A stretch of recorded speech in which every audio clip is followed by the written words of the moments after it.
Have you ever experienced that gut feeling, a deep, nagging sensation that something just isn't right, even though you can't quite put your finger on it? That was me just a few weeks ago. I'm Josh, and I believed I had it all. 8 years of marriage to Amanda, a beautiful home with 2 dogs, and a steady job. I truly thought I was set, until lately when something began to feel off. It started subtly. Amanda began dressing up more often.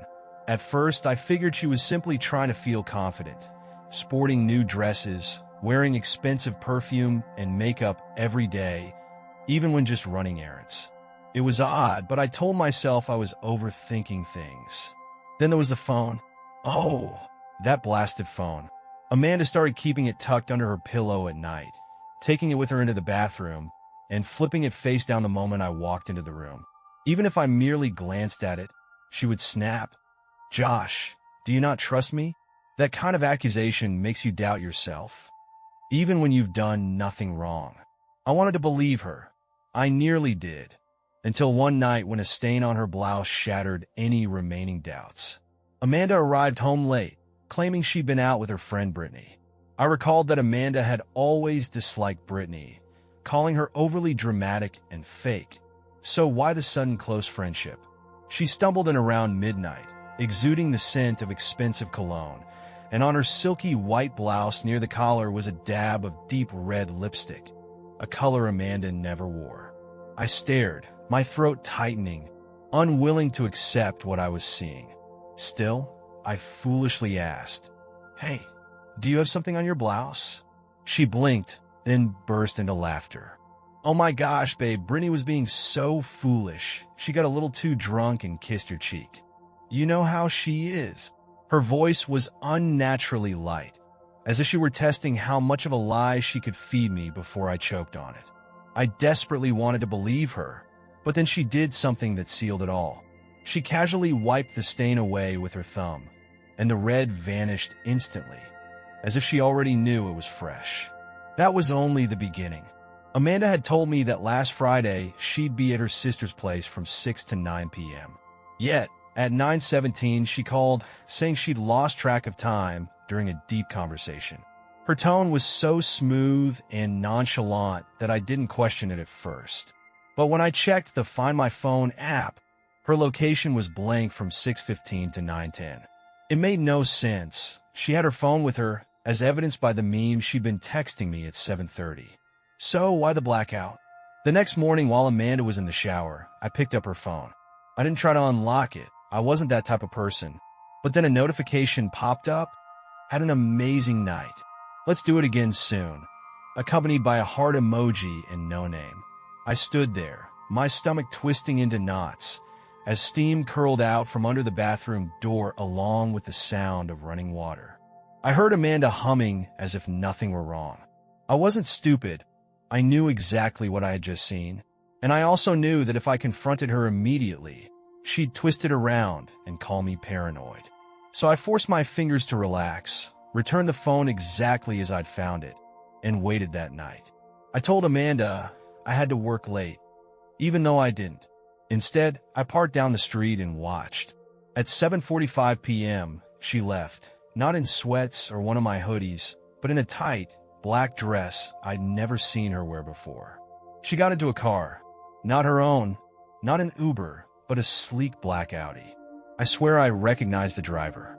My heart pounded as I watched that Audi glide away, taking my wife with it. I didn't move or blink. I just sat there, gripping the steering wheel until my knuckles turned white. I knew that car belonged to Tyler, my old college buddy, the guy who used to come over for beers and even stood by my side at our wedding, now apparently chauffeuring Amanda around at night while she lied to my face. My skin turned cold, and every instinct screamed at me to follow them. But something, perhaps pride or the stubborn part of me that refused to accept the obvious, held me back. I sat for 5 agonizing minutes, staring down the empty street until I finally snapped out of it. I shifted my car into drive and began tailing the location that Amanda's phone was broadcasting. Yes, earlier that day, I had airdropped her location to my own device, just in case her blue dot ended up somewhere unexpected. It led me to the Westbrook Hotel. I felt something inside me shatter. About 10 minutes later, I pulled into the parking lot, my heart pounding so fiercely I thought I might pass out. There near the entrance was the Audi. I turned off my engine and watched as the lobby doors slid open. And there she was, Amanda, laughing as she clung to Tyler's arm, her hair tossing carelessly, her hand resting on his chest as though she had every right. She had just claimed she was meeting Brittany for dinner, and now she was kissing him passionately, as if I didn't exist. I felt sick, my vision blurred, and for a moment I thought I might actually vomit. Then a cold, calculated rage surged through me like gasoline on fire. I grabbed my phone and snapped a picture. Before I knew it, I was out of the car. Honestly, I don't even recall opening the door. One moment, my hands trembled as I clutched my phone. The next, my feet were pounding the pavement. Amanda was still entwined with Tyler, giggling like a love-struck teenager. The kind of laugh that once made me believe we had something truly special. I approached slowly, my pulse thundering in my ears. They hadn't noticed me at all, until, just as Tyler reached for her waist, I snapped another photo. A flash went off, and Amanda jumped, spinning around. When she saw me, her face drained of color. "Oh my gosh," she stammered, backing away so quickly she nearly tripped. "Josh, what are you doing here?" I said nothing at first. Instead, I held up my phone and waved it in the air while clicking off the pictures. In an eerily calm tone, I said, "You're on camera." Tyler, trying to salvage the situation, looked annoyed. "Jesus, man," he muttered, rubbing the back of his neck. "This isn't what it looks like." I exhaled slowly. "Oh, so you're not sneaking into a hotel with my wife?" I rotated the phone so they could clearly see the image of Amanda practically smothering him with kisses. That must be some creative misunderstanding. Amanda's eyes flicked to the screen, and for a fleeting moment I saw the panic, the realization that she'd been caught. Then she rolled her eyes. "Are you serious right now? You're being dramatic," she huffed. I almost laughed. Dramatic? I had just caught my wife cheating on me in high definition, and she was acting as if I were overreacting about a lost sock. Tyler raised his hands. "Look, man, let's just..." I stepped closer, lowering my voice. "You touch my wife again, and I promise you won't be touching anything ever again." That shut him up instantly. Amanda, however, folded her arms and lifted her chin defiantly. "Maybe if you weren't so obsessed with work all the time, I wouldn't have needed to find someone else." Boom. That was the real Amanda emerging. Not the sweet, loving woman I thought I'd married, but a selfish, deceitful person who couldn't even fake an apology. I let out a slow, humorless chuckle, looked her dead in the eye, and said, "You're going to regret this." Then I turned and walked away, though not before sending those pictures to every mutual friend we had. I drove home in silence. No music, no radio. Just the sound of my own breathing and the occasional buzz of my phone, likely filled with Amanda's desperate messages and excuses. I didn't check them. I didn't care. By the time I pulled into the driveway, my hands had finally stopped shaking, but my mind was still reeling. I couldn't shake the image of her hand on him, her lips locked with his, as if the past 8 years of our marriage meant nothing. I stepped inside and just stood there. Our house looked perfectly normal. The cozy lamp in the corner still cast its soft, golden glow, and the lingering scent of Amanda's cheap lavender candles filled the air. It was maddening. In a fit of anguish, I grabbed the nearest framed photo, our wedding picture, and hurled it against the wall. The glass shattered into pieces, echoing through the empty house. Good. Let it break just like she broke us. The front door slammed open. Amanda stormed in, her heels clicking sharply on the hardwood floor, her face contorted in pure outrage, as if I were the one at fault. "What the hell is your problem, Josh?" she snapped, tossing her purse onto the couch. I let out a short, bitter laugh. "Oh, I don't know, Amanda. Maybe it's because I caught my wife dry humping another man at a hotel." She rolled her eyes. "Oh my gosh, you're so dramatic." There it was again, dramatic, as if she hadn't just stabbed me in the back. I took a deep breath, determined to stay calm and not give her the satisfaction, and crossed my arms. "How long, Amanda?" I asked. She sighed, as if this conversation were a complete waste of her time. "I don't know, a few months." She waved a hand dismissively. "Does it even matter? Does it even matter?" I clenched my jaw so hard it hurt, and then added, "Who ended up on top first? Was it you or him?" That provoked a reaction. Her face flushed red. "You're being disgusting." I lowered my voice dangerously. "No, Amanda, you're the disgusting one." She scoffed. "Oh, grow up. It's not like we were happy anyway. You work all the time, and you hardly even touch me. What did you expect? You stay out here." This was the real Amanda now. Not the woman who once held my hand without a second thought. Not the one who whispered, "I love you," every morning, but a selfish, heartless person who had the nerve to claim that my shortcomings were the reason she cheated. Something inside me snapped. I pulled out my phone, scrolled through my contacts, and pressed a number. Amanda frowned. "Who are you calling?" Meeting her gaze, I smirked. "Your mom." Her face fell. "My what?"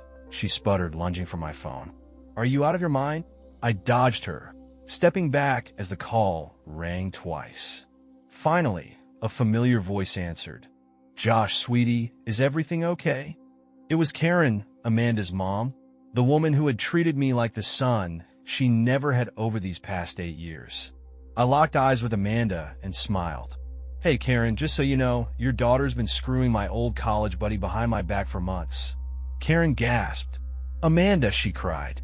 Amanda let out a banshee-like scream, her face contorting in pure rage as she lunged at me, her nails slicing through the air. I raised my hand to stop her with a single look and, in a dangerously calm tone, said, "Try me. You lay a finger on me, and I promise I'll post these pictures on Facebook." She froze, panting and shaking, while Karen began to have a meltdown on the other end of the line. Then Karen's voice cut in sharply. "Amanda Marie Thompson, what the hell am I hearing right now? You did what?" Amanda spun around, clutching her hair. "Mom, don't listen to him. He's twisting everything." Karen's tone grew even sterner. "Oh, really? Am I?" I replied, sending another picture via text. A snapshot showing Amanda pressed against Tyler, their lips barely apart, her fingers entangled in his hair. Karen's voice came back, cold and sharp. "Amanda, explain." Then she turned to me, eyes blazing. "You're a sick, vindictive." I tilted my head and interrupted. "No, you're the one cheating." Karen gasped again, but this time I detected something beyond shock and disappointment in her voice. Amanda's breathing hitched as I watched her slowly realize that her mother truly knew. Karen exhaled heavily. "I can't believe this. After everything Josh has done for you, you don't deserve him, Amanda. You never did." Amanda snapped. "Mom, I don't want to hear this." Karen's tone was unyielding. "I need time to process this, and don't think for a second that I'll cover for you. If anyone asks, I'm telling them the truth." Amanda let out a strangled sound, a mix of rage and fear. "You're choosing him over your own daughter?" Karen didn't hesitate. "I'm choosing what's right, and you can go to hell." Click. The call ended. For the first time that night, Amanda looked utterly lost, as if she had finally grasped just how deep she had dug her own grave. I slipped my phone into my pocket and smirked. "Karma, huh?" I said. Amanda stood there, her chest rising and falling rapidly, her fists clenched at her sides like a caged animal, desperate and furious. "You think this is funny? You think you're winning?" she hissed. I let out a humorless laugh right in her face. "Oh, Amanda, winning? I already won the moment you lost your mother's respect." She sneered. "You're such a pathetic little man. You always have been." I simply shrugged and added, "Yet here you are, caught, exposed, abandoned, and stuck in a house that's in my name." That hit its mark. Her eyes darted around, as if the walls were closing in. And then I clapped my hands together and said, "Let's discuss the next steps." Amanda crossed her arms defiantly. I'm not going anywhere. I grinned. Oh, you will. Then I played my final card. I turned my phone so she could see my screen, displaying a recording app with its little red light blinking. Her eyes widened. Oh, don't act surprised. I chuckled. You really think I wasn't going to record you admitting to months of cheating and spouting that line? Maybe if you weren't so obsessed with work, I wouldn't have needed someone else. She sputtered, yeah, that's perfect material for a divorce lawyer. She lunged for the phone, and I quickly yanked it back. Ah, evidence, I said coolly. And guess what? I've already sent it to 2 separate email addresses, so even if you break this phone, nothing will change. Amanda's face flushed bright red. You sneaky smart, she began, but I cut her off. Look, Amanda, you might be lying, but I'm not stupid. Her breathing grew ragged, and I could practically see the gears turning in her head as she desperately searched for an escape, a way out that simply wasn't there. I leaned in, lowering my voice even further. Here's how it's going to go. You pack your things and leave tonight, or we take the hard way, with lawyers, with all your dirty laundry aired for everyone to see, and you walking away with nothing. Her jaw clenched. You wouldn't dare, she challenged. I just smiled and replied, try me. For a long, tense moment, silence reigned. Then something peculiar happened.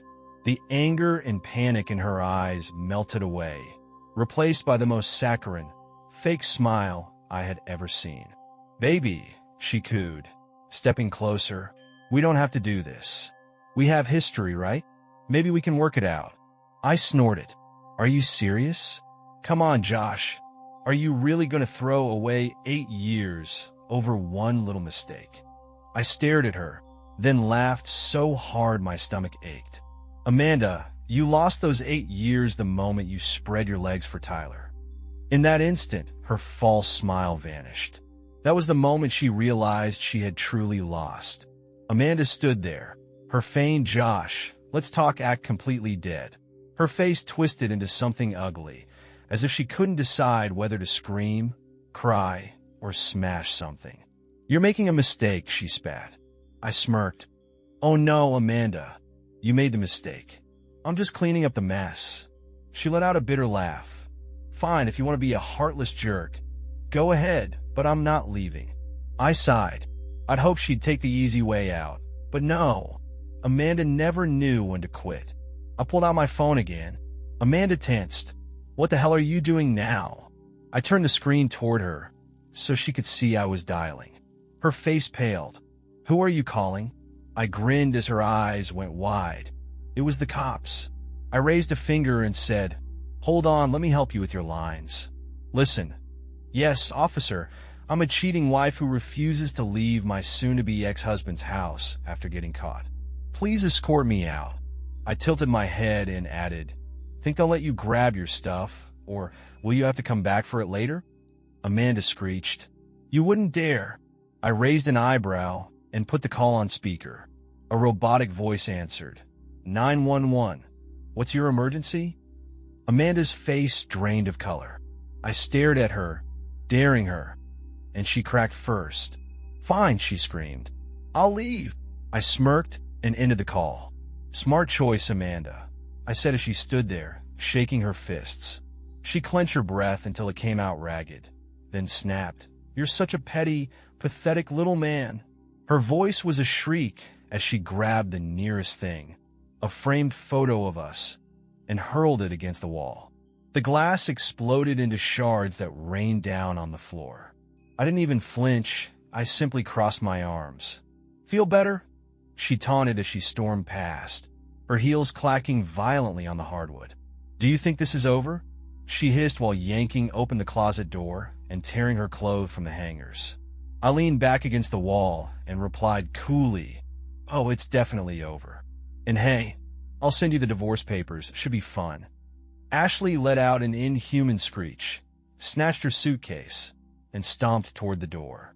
Pausing just long enough to glare at me one last time, she spat, You'll regret this. I grinned. I doubt it, I said. Then, with one final furious slam, she was gone. For the first time in years, my house began to feel like home again. The silence after Ashley left was deafening. No more forced laughter. No more cloying perfume filling the air. Just me, alone in my house, staring at the broken glass scattered on the floor and feeling unexpectedly free.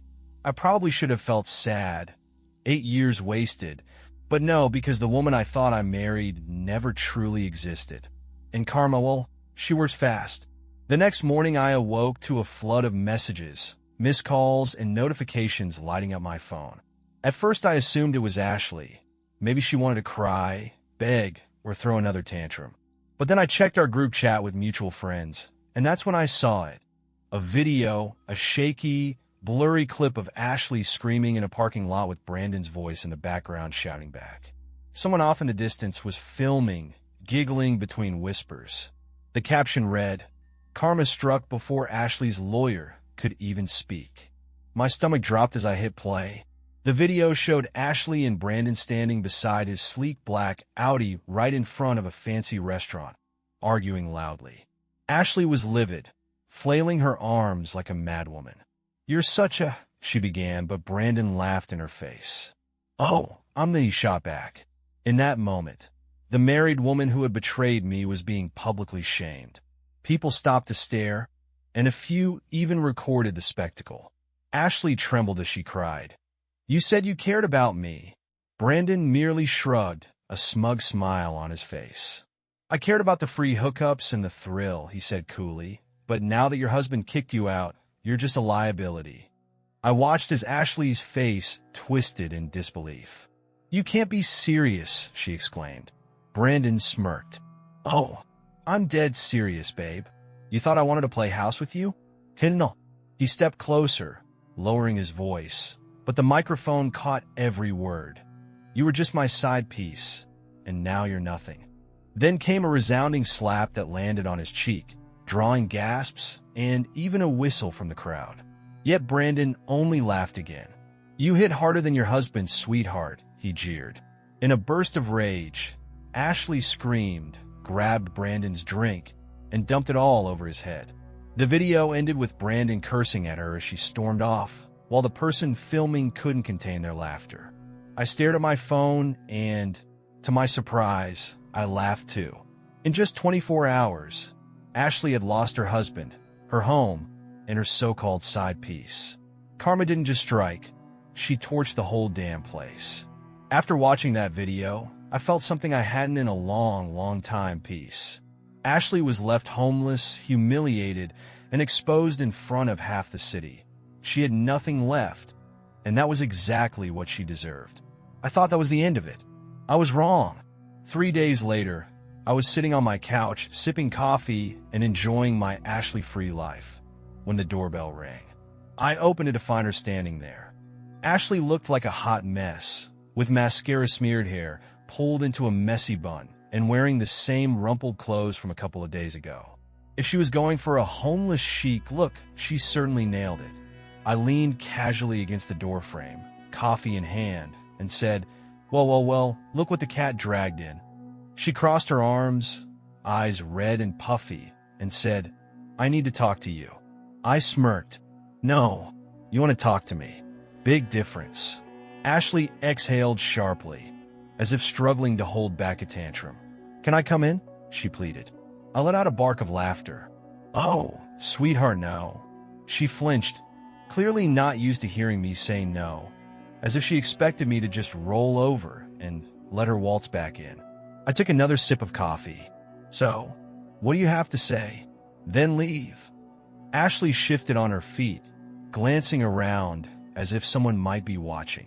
Then, unexpectedly, she dropped her arms and softened her expression. With a quiet, almost vulnerable tone, she said, "Chris, I miss you." I nearly choked on my coffee. "Are you out of your mind?" I managed to say. "No," she stammered, swallowing hard. "I made a mistake. I let things get out of control, but you and we have history. We can fix this." I stared at her, then burst into laughter. Her face flushed with anger and embarrassment. "Why are you laughing?" she demanded. I wiped away a feigned tear and replied, "Because you're standing here in the same wrinkled clothes you were dumped in, trying to guilt trip me after I caught you playing mattress rodeo with another man. That's just too rich." Her eyes darkened, and all pretense of vulnerability vanished. "You think you're better than me?" she hissed. "You're not. You're just a sad, bitter little man who can't handle a real woman." I grinned. "You're right, Ashley. I can't handle a real woman." I stepped closer and lowered my voice even more. "Which is exactly why I'm getting a divorce from a liar like you." That was the final straw. She lost it, screaming, calling me every name in the book, and insisting I'd never find someone as good as her, even claiming I'd die alone. I just smiled. "Sounds a whole lot better than dying married to you," I replied, then slammed the door in her face. And just like that, Ashley was gone for good. After the door slammed shut, I stood there listening. I half expected her to start pounding on it, shrieking like a banshee, and throwing one last psychotic tantrum. Instead, I heard her let out a frustrated scream, maybe kick something, probably my porch railing, and then stomp off like a bratty teenager who'd just been grounded. I peeked through the blinds and saw her standing by the curb, fumbling with her phone, likely trying to call someone desperate enough to take her in. From the way she shook her head and cursed, it was clear she didn't have many options. I could have felt sorry for her, but I didn't. I went back to my couch, sat down, and exhaled deeply. It was over, really, truly over. Then it hit me. The best revenge wasn't about exposing her, catching her in high definition, turning her own mother against her, or watching karma set her life ablaze. No, the best revenge was simply moving on. And so I did.